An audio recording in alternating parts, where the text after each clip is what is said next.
안녕하세요.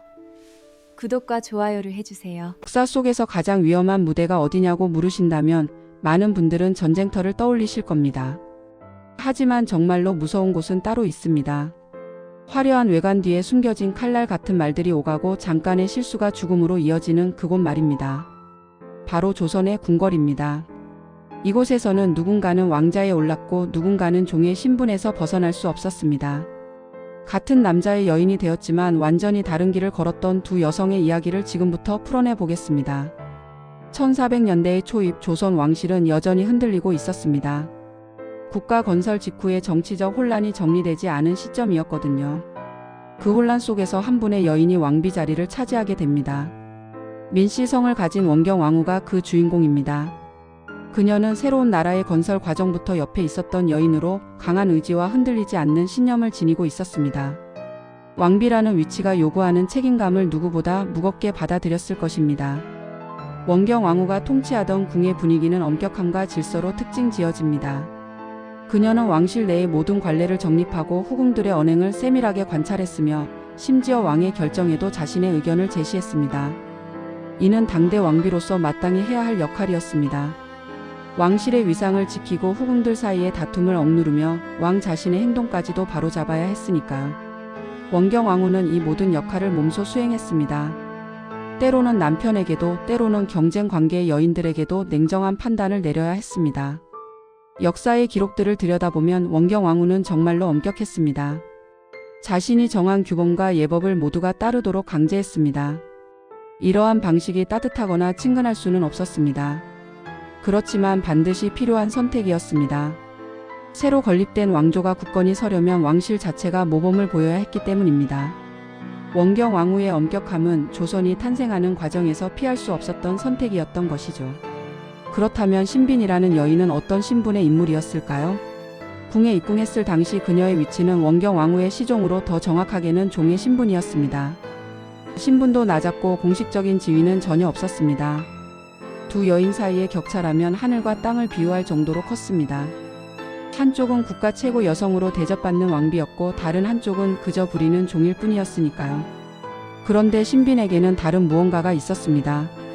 냉정하기로 유명한 태종대왕, 자신의 형제들을 제거하면서까지 왕권을 장악했던 그 군주가 이 종신분의 여인에게 진심으로 마음을 기울이기 시작했습니다.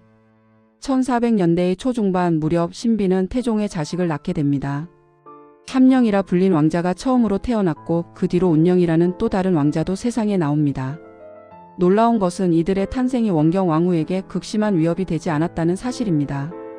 역사적 맥락으로 본다면 왕비는 충분히 취할 수 있는 조치들이 많이 있었습니다. 하지만 남은 기록에는 두 여인 사이의 노골적인 갈등이 거의 드러나지 않습니다. 이것은 신빈의 지혜로운 행동 방식 덕분이었습니다. 신빈은 절대로 자신의 신분 상승을 표면으로 드러내지 않았습니다. 아이를 낳았음에도 공식적인 자기나 칭호를 요구하지 않았습니다. 10년이 훨씬 넘는 세월 동안 그녀는 종으로서의 신분을 유지했습니다. 그러는 와중에도 신빈은 8명에서 9명 혹은 그 이상의 자녀를 품에 안으며 돌봤습니다. 당시의 의료 환경이 얼마나 열악했는지 생각해보면 이것만으로도 거의 기적에 가까운 일입니다.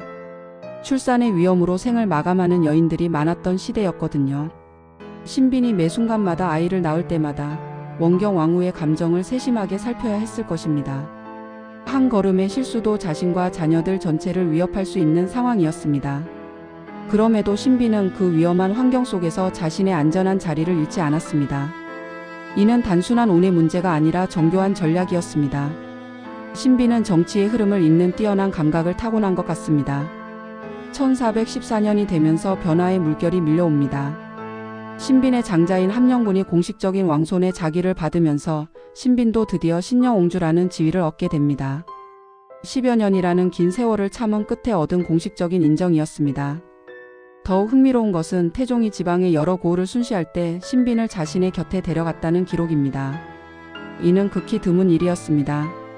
왕이 왕비도 아닌 후궁을 동반하여 지방을 순회한다는 것은 그 여인이 다른 모든 후궁들과 비교하면 얼마나 각별한 존재인지를 모든 신하와 백성에게 공표하는 것과 다름없습니다. 태종은 신빈을 부를 때 여러 방식을 사용했는데요. 공식적인 자리에서는 그녀의 자기명으로 부르다가도 사적인 순간에는 공령의 어머니라는 표현을 썼습니다. 이렇게 상황에 따라 호칭을 달리한다는 것 자체가 매우 섬세한 정치적 배려였습니다. 공적인 영역과 사적인 영역을 명확히 구분하면서도 각 상황이 요구하는 적절한 표현을 선택했던 것이죠. 이러한 세밀함이 신빈의 처신이 얼마나 뛰어났는지를 잘 보여주는 사례입니다. 신빈의 영향력이 커져가면서 국내 여러 사람들이 그녀에게 접근하려고 시도했습니다. 어떤 광대의 아들은 신빈의 종들을 통해 뇌물을 주려 했고, 신효창이라는 벼슬아치는 노비 50명을 선물하면서 왕자를 통해 자신의 죄를 사하달라는 청탁을 했습니다. 이때 신빈의 대답은 정말 명확했습니다. 임금님께서는 여자의 청탁 따위를 받으실 분이 아닙니다. 신빈은 자신의 힘이 왕이라는 존재를 뛰어넘을 수 없으며 또한 넘어서도 안 된다는 것을 누구보다 잘 이해하고 있었습니다. 1418년의 봄 원경 왕후는 이승을 떠납니다. 그녀의 죽음은 국 내부의 권력 구조를 완전히 재편하는 계기가 됩니다. 물론 신분이 더 높은 후궁들도 궁 안에 존재했습니다. 입궁 당시부터 인정받아온 의빈 권씨와 명빈 김씨, 소혜공주 같은 여인들이 있었습니다. 하지만 실제로 궁의 일상적인 운영을 주관한 인물은 신빈이었다고 기록되어 있습니다. 원경 왕후가 세상을 떠난 이후로 신영공주 신씨가 항상 궁중의 모든 일을 주도했다는 표현이 남아 있습니다. 여기서 깨달을 수 있는 것은 공식적인 지위가 실질적인 권력과 반드시 일치하지 않는다는 점입니다. 원경 왕후는 왕비였고 신비는 궁주였습니다. 법적으로는 큰 차이가 있었습니다. 그럼에도 태종의 신뢰와 다른 후궁들의 존경은 신빈에게 더욱 집중되었습니다. 신빈은 형식적인 지위보다는 신뢰라는 눈에 보이지 않는 힘으로 궁을 이끌었던 것입니다. 원래 종으로 시작했던 이 여인이 아무것도 갖지 않은 상태에서 오직 자신의 행동과 태도만으로 모든 것을 만들어낸 것입니다. 1422년 태종은 왕위를 자신의 아들 세종에게 물려줍니다. 이 시점에서 신빈의 공식적인 신분이 한 단계 더 상승합니다. 신영공주라는 지위에서 궁주라는 더욱 높은 지위로 격상되는 것입니다. 궁주는 왕비 바로 다음 가는 순서에 위치하는 매우 높은 신분이었습니다. 세종이 이러한 결정을 내린 까닭은 분명했습니다. 신빈이 자신의 아버지를 얼마나 성실하고 극진하게 돌봤는가를 직접 목격하고 평가했기 때문입니다. 왕이 여인을 판단하는 기준이 단순한 애정만은 아니었다는 뜻입니다. 세종은 어릴 때부터 궁에서 신빈의 모습을 자주 보아왔습니다. 자신의 부친의 건강이 점점 악화되어 가던 그 힘든 시기, 신빈이 얼마나 진심으로 태종을 간호했는지를 세종은 직접 확인했습니다. 태종의 몸이 쇠약해져 가면서 신빈은 밤과 낮의 구분 없이 그의 곁에 머물렀습니다. 먹을 것을 챙기고 약재를 준비하고 불편한 것을 도와주는 식의 간호를 말입니다.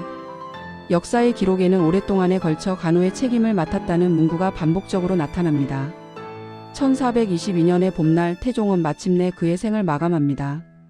가장 마지막 순간까지도 신빈은 그의 곁을 떠나지 않았습니다. 그리고 바로 그 직후에 신빈의 행동이 그녀의 진정한 모습을 보여줍니다. 태종이 숨을 거두자 신빈은 자신의 머리를 깎고 불교의 비구니가 되기로 결심합니다. 누구의 명령도 없었고 누구의 강압도 없었습니다. 순전히 신빈 자신이 내린 결단이었습니다. 당시의 기록에는 의빈 권씨와 신영공주 신씨가 임금에게 미리 알리지 않은 채 머리를 깎고 여승의 삶을 선택했다고 쓰여 있습니다. 신빈은 왜 이런 선택을 했을까요? 표면적인 이유로는 태종의 극락왕생을 기원하겠다는 뜻이 있었습니다. 하지만 그 결정의 깊은 층 아래에는 더욱 근본적인 판단이 숨겨져 있었을 것입니다. 새로운 왕의 시대가 막 시작되었고 궁의 권력 체계도 완전히 새로운 구도로 정렬되어야 할 시점이었습니다. 신빈이 궁 안에 계속 있으면서 자신이 쌓아 올린 강한 영향력을 유지한다면 시간이 지나면서 여러 갈등과 반발이 생겨날 가능성이 높았습니다. 신빈은 이러한 미래의 충돌을 미리 차단하기 위해 자신을 무대에서 거두어낸 것입니다. 이는 권력을 버리는 것입니다. 세종은 신빈의 이러한 선택을 온전히 존중했습니다. 출가를 허락했을 뿐 아니라 신빈이 태종의 극락왕생을 위해 금으로 법화경을 필사하고 싶다는 소망을 들어주기까지 했습니다.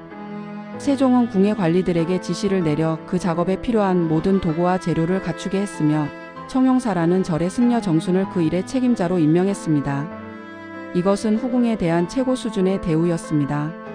세종은 기본적으로 유교 정신을 숭배하고 불교를 억누르려는 정책을 추진했습니다.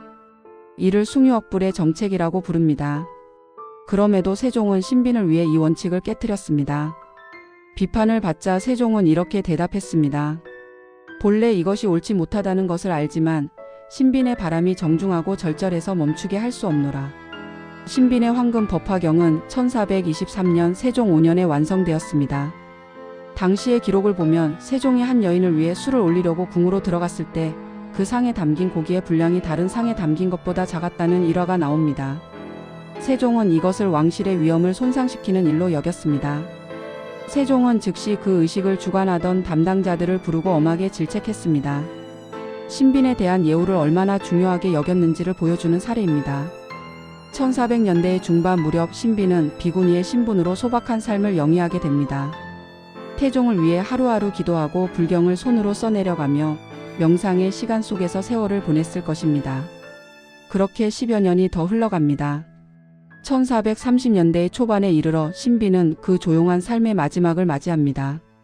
당대의 평균 수명으로 보면 비교적 젊은 나이였지만 그녀의 인생은 정말로 단단한 결을 맺고 있었습니다. 신빈이 세상을 떠나자 세종의 반응은 빨랐습니다. 세종은 신빈의 장례식에 친히 참석합니다. 왕이 한 후궁의 장례식에 직접 나타난다는 것은 역사상 매우 드문 일이었습니다.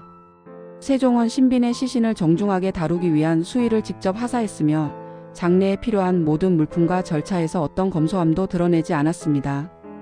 더욱 놀라운 것은 세종이 장례식에 참석한 관리들을 직접 꾸짖었다는 기록입니다.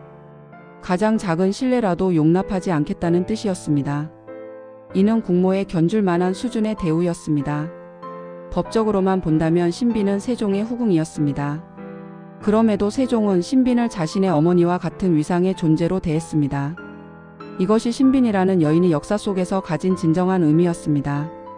공식적인 신분이나 지위가 아니라 사람들의 마음 깊숙한 곳에 차지하고 있던 존재였던 것입니다. 신빈의 이야기는 실제로는 여기에서 마치지 않습니다. 1400년대의 초중반에 태어났던 신빈은 무려 400년이라는 세월이 흘러 1872년에 다시금 평가를 받게 됩니다. 신빈은 신빈이라는 정식의 지위로 추증됩니다. 죽음 이후 400여 년이 지나서야 벌어진 이 일은 조선이라는 국가가 신빈의 인생을 얼마나 높이 평가했는지를 증명하는 것입니다. 신빈의 아들과 딸들도 비교적 안정적인 인생을 살아갔습니다. 어머니의 낮은 신분이 자녀들의 미래에 큰 장애가 되지 않았습니다. 신빈의 아들들은 왕손으로서 당당히 공작의 자기를 받았고 딸들은 왕족과의 혼인으로 신분 있는 집안의 여주인이 되었습니다. 이것은 신빈의 현명한 처신과 행동이 가족 전체의 운명을 얼마나 크게 바꾸어 놓았는지를 명백히 보여주는 증거입니다. 원경왕후와 신빈을 나란히 놓고 관찰해 봅시다. 원경왕후는 왕비였습니다. 공식적으로는 최고의 지위를 누렸습니다. 그런데 그녀의 일생은 권력을 둘러싼 투쟁과 갈등이 그득했습니다. 신빈은 종의 신분에서 여정을 시작했습니다. 공식적인 신분으로는 끝내 신빈이었습니다. 그럼에도 신빈의 삶은 평화로웠고 그녀가 남긴 영향은 오랫동안 존경의 대상이 되었습니다. 신빈의 이야기 속에는 갑작스러운 반전도 없고 눈물겨운 비극도 없습니다. 있는 것은 오직 꾸준한 노력과 절제된 삶뿐입니다. 위험으로 가득한 궁궐이라는 공간에서 침묵을 선택한 한 여인이 가장 오래도록 기억되는 이름이 되었습니다. 자신의 힘을 드러내지 않았고 다른 이들과의 싸움을 키우지 않았으며 자기 자신에게 주어진 일 이상을 하려 하지 않았던 삶이었습니다. 그렇기 때문에 신빈의 이야기는 조선의 왕실 역사 속에서 드물게도 평화와 안정 속에서 맺어집니다. 역사를 기록한 학자들도 신빈의 삶을 설명할 때 다른 후궁들처럼 극적인 비극과 갈등을 찾으려 했을 겁니다. 그런데 남은 기록에는 오직 평온함만이 남아 있습니다. 신빈 자신이 가장 큰 노력을 기울여 만든 그 평온한 말입니다. 혹시 당신이 그 시대의 궁에 있었다면 어떤 길을 걸었을까요?